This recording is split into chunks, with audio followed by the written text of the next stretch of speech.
Spring board academy RAS foundation प्राचीन भारत का इतिहास। इसके अंदर हम काफ़ी टॉपिक कवर करेंगे, पूरा प्राचीन भारत का इतिहास कवर करेंगे। इंडेक्स है सिंधु घाटी सभ्यता, वैदिक काल, महाजनपद, धार्मिक क्रांति, मौर्य वंश, मौर्योत्तर काल, गुप्त काल, दर्शन, संगत काल, चालुक्य, चोल वंश, त्रिपक्षीय संघर्ष, प्राचीन भारतीय साहित्य। शुरुआत करते हैं प्राचीन भारत का इतिहास। सिंधु घाटी सभ्यता यह विश्व की प्राचीनतम सभ्यताओं में से एक है। 1826 चार्ल्स मेसन ने सर्वप्रथम इस पर प्रकाश डाला। 1853 अलेक्जेंडर कनिंघम ने हड़प्पा का सर्वे किया। 1856 जॉन बटन एवं विलियम बटन लाहौर से कराची के मध्य रेलवे लाइन बिछा रहे थे एवं उन्होंने अनजाने में हड़प्पा के ईंटों का प्रयोग किया। 1856 अलेक्जेंडर कनिंघम ने दूसरी बार हड़प्पा का सर्वे किया। 1861 भारतीय पुरातत्व विभाग की स्थापना। गवर्नर जनरल लॉर्ड कैनिंग के समय अलेक्जेंडर कनिंघम को ASI का जनक कहा जाता है। 1921 जॉन मार्शल ने दयाराम साहनी को हड़प्पा का उत्खनन करने हेतु नियुक्त किया। 1922 सन जॉन मार्शल ने राखलदास बनर्जी को मोहनजोदड़ो का उत्खनन करता नियुक्त किया। 1924 सर जॉन मार्शल ने सिंधु घाटी सभ्यता हड़प्पा सभ्यता की घोषणा की। इतिहासकार पिगट ने हड़प्पा एवं मोहनजोदड़ो को सिंधु घाटी सभ्यता की जुड़वा राजधानी कहा है। हम्मुराबी संहिता विश्व की सबसे प्राचीनतम आचार संहिता है। विस्तार यह विश्व की सबसे बड़ी सभ्यता है। यह लगभग 13 लाख किलोमीटर क्षेत्र में फैली हुई है। यह भारत, पाकिस्तान एवं अफगानिस्तान में फैली हुई है। यह त्रिभुजाकार सभ्यता है। यह कांस्ययुगीन सभ्यता है। मांडा कश्मीर, चिनाब देमाबाद महाराष्ट्र, परवार नदी आलमगीरपुर यूपी, हिंडन नदी, दास्क नदी, सुतका गेंडार बलूचिस्तान। काल समय का निर्धारण C14 पद्धति से किया जाता है। कार्बन डेटिंग पद्धति 2600 से 1900 ईस्वी नई NCERT के अनुसार, 2350 से 1750 ईस्वी पुरानी NCERT के अनुसार, 3250 से 1750 ईस्वी सारगोन अभिलेख के अनुसार में। स्थल हड़प्पा। स्थिति मोंटगोमरी जिला, पंजाब, पाकिस्तान। वर्तमान में साहिवाल जिले में है।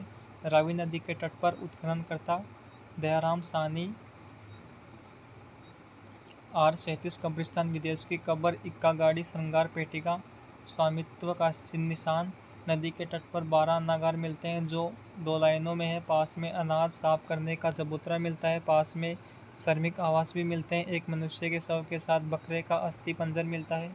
मोहनजोदड़ो स्थित लाड़काना, सिंध, पंजाब। सिंध नदी के तट पर। उत्खननकर्ता राखलदास बनर्जी। मोहनजोदड़ो का शाब्दिक अर्थ मृतकों का टीला, सिंधी भाषा। विशाल स्नानागार, आकार 39 × 23 × 8 फीट। इसके उत्तर व दक्षिण में सीढ़ियाँ बनी हुई है। इसके बिटुमिनस का लेप किया गया है। इसके उत्तर दिशा में 6 वस्त्र बदलने के कक्ष है। यहाँ से मिले स्तूप के साक्षी सिंधु घाटी सभ्यता के नैये। 3 तरफ बरामदे हैं। बरामदे के पीछे कई कक्ष बने हुए हैं। जलापूर्ति हेतु कुआं भी बना हुआ है। सीढ़ियों के साक्ष्य भी मिलते हैं। प्रथम तल पर संभवतः पुरोहित रहते होंगे। संभवतः यहाँ धार्मिक अनुष्ठानों का आयोजन किया जाता होगा। 12वां है सन जॉन मार्शल ने इसे तत्कालिक समय की आश्चर्यजनक इमारत कहा है। विशाल स्नानागार, महाविद्यालय के साक्ष्य, सूती कपड़े के साक्ष्य, हाथी का कपालखंड, नर्तकों की मूर्ति की धातु की बनी हुई। यह नग्न है। इसने एक हाथ में चूड़ियाँ पहन रखी है। पुरोहित राजा की मूर्ति जो ध्यान की अवस्था में है। इसने शॉल ओढ़ रखी है जिस पर कशीदाकारी का कार्य किया गया है। यहाँ से मेसोपोटामिया की मोहर मिलती है। यहाँ से घोड़े का दांत एवं शंख का पैमाना स्केल मिला है। पशुपतिनाथ की मोहर इसके बाईं ओर गेंडा एवं भैंसा तथा दाईं ओर चीता तथा सामने 2 हिरण है। नोट: यहाँ से किसी कब्रिस्तान का साक्ष्य प्राप्त नहीं होता। इसका तात्पर्य यह है कि यहाँ लोगों का दाह संस्कार किया जाता था। लोथल, जो गुजरात में है, भोगवा नदी के किनारे। उत्खननकर्ता SL रंगनाथ राव। यह एक व्यापारिक नगर था। यहाँ से गोदीवाड़ा छोटा बंदरगाह मिलता है। यह सिंधु नदी सभ्यता की सबसे बड़ी कृति है।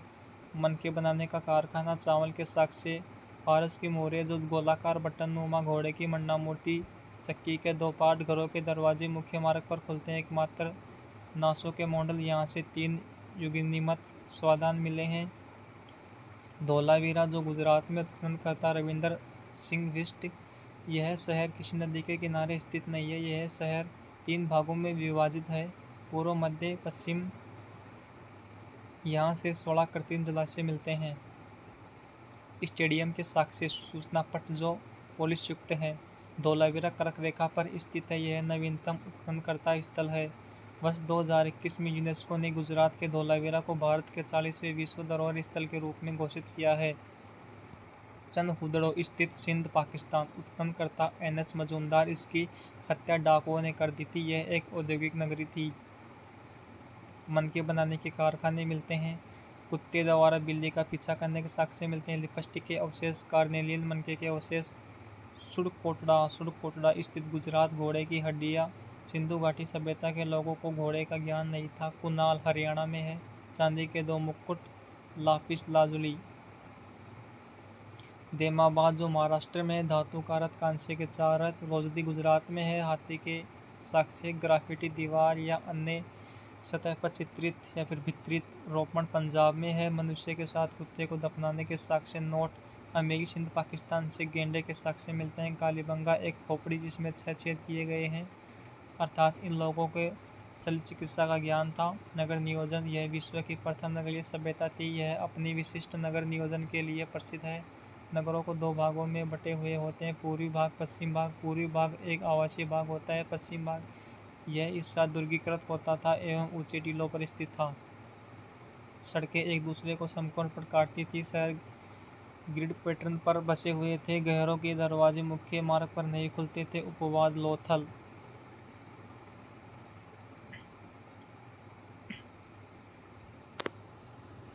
एक घर में 3 या 4 कक्ष, रसोई, आंगन होता था। उन्हें सीढ़ियों का भी ज्ञान था। कुछ घरों के कुओं के भी साक्ष्य मिलते हैं। मोहनजोदड़ो से लगभग 700 कुएं प्राप्त होते हैं। यह नगर में उत्कृष्ट जल निकासी व्यवस्था होती थी। मुख्य मार्ग पर नालियों को साफ करने के लिए मेन होल होता था। नालियों को ईंटों से ढका जाता था। सामान्यतः पक्की ईंटों का प्रयोग करते थे। ईंटों का आकार 4 गुणा 2 गुणा 1 होता था। राजनीतिक स्थिति, यह जानकारी का अभाव है। संभवतः पुरोहित वर्ग के पास में शासन रहा होगा। संपूर्ण सिंधु घाटी सभ्यता में एक ही प्रशासनिक व्यवस्था रही होगी। मोहनजोदड़ो से एक पुरोहित राजा की मूर्ति मिलती है। सामाजिक स्थिति, मात्र सत्तात्मक सिंध परिवार होते थे। समाज 4 वर्णों में विभाजित था। पुरोहित वर्ग, व्यापारी वर्ग, किसान वर्ग, श्रमिक वर्ग। बड़ी मात्रा में माता देवियों की मूर्ति मिलती है। यह शांति प्रिय लोग थे क्योंकि अत्यंत कम मात्रा में हथियार मिलते हैं। पुरुषों एवं महिलाएं श्रृंगार करते थे एवं जवारात पहनते थे। लोग शाकाहारी एवं मांसाहारी थे। शतरंज व मुर्गे की लड़ाई इनकी प्रिय खेल थे। अंतिम संस्कार की तीनों विधियों का प्रचलन था। पूर्ण स्वादान, आंशिक स्वादान, दाह संस्कार। यह आत्मा में पुनर्जन्म में विश्वास करते थे। लोथल से 3 व कालीबंगा से 1 युग्मित स्वादान मिलता है। धार्मिक स्थिति, प्राचीन प्राकृतिक बहुदेववाद में विश्वास करते थे। पुरुष एवं महिलाएं देवताओं को पूजते थे। इस काल में देवताओं की मूर्तियां मिलती हैं, लेकिन मंदिर बनाना आरंभ नहीं हुए थे। ये अंधविश्वासी थे। ये जादू टोने टोटके में विश्वास करते थे। बलि प्रथा में विश्वास करते थे। कालीबंगा से वनकुंड मिलते हैं। यह वृक्ष पूजा, जल पूजा, लिंग पूजा, योनि पूजा में विश्वास करते थे। इन्हें ध्यान एवं योग का ज्ञान था। मोहनजोदड़ो से एक मुहर मिलती है जिस पर आदि शिव का चित्र मिलता है। सलजोन मानसन ने इन्हें पशुपतिनाथ कहा है। धार्मिक आर्थिक स्थिति, कृषि आधारित अर्थव्यवस्था थी। अधिशेष उत्पाद होता था जिन्हें बड़े बाजारों, शहरों में बेचा जाता था। गेहूं, जौ, सरसों, चना, मटर, रागी प्रमुख फसलें थी। इन्हें चावल एवं बाजरे का ज्ञान नहीं था। लोथल से चावल के साक्ष्य मिलते हैं। रंगपुर गुजरात से चावल की भूसी मिलती है। रंगपुर उत्तर हड़प्पाकालीन स्थल है। सोरतुदई अफगानिस्तान से नगरों के साक्ष्य मिलते हैं। ऑक्सस रिवर के किनारे धौलावीरा से जलाशय के साक्ष्य मिलते हैं। यह पशुपालन भी करते थे। गाय, भैंस, भेड़, बकरी, खरगोश, कुत्ता एवं बिल्ली इनके प्रिय पशु थे। यह ऊँट, घोड़ा, हाथी से परिचित नहीं थे। विदेशी व्यापार होता था। सार्गोन अभिलेख से सिंधु घाटी सभ्यता को मोलुआ कहा जाता था। मोलुआ नाविकों का देश है। मोलुआ राजी पक्षी के लिए प्रसिद्ध है। सार्गोन अभिलेख में कपास को हिंडन कहा जाता है। कपास की विश्व में प्रथम खेती भारत में हुई। दिलमून, बरहीन व माकन ओमान मध्यस्थ का कार्य करते थे। मुद्रा व्यवस्था का प्रचलन नहीं था। वस्तु विनिमय होता था। यह सोने व चांदी का प्रयोग करते थे। लोहे से परिचित नहीं थे। तांबा, प्लस्टीन, कांस्य। हमारे 10 पेज पूरे हो गए हैं। अब बाकी के 11 पेज से हम कल स्टार्ट करेंगे। वीडियो पसंद आए तो वीडियो को लाइक ज़रूर करना। आगे भी आपको ऐसी जानकारी, पूरी पढ़ाई, आपको पूरा प्राचीन भारत का इतिहास पढ़ाया जाएगा। धन्यवाद।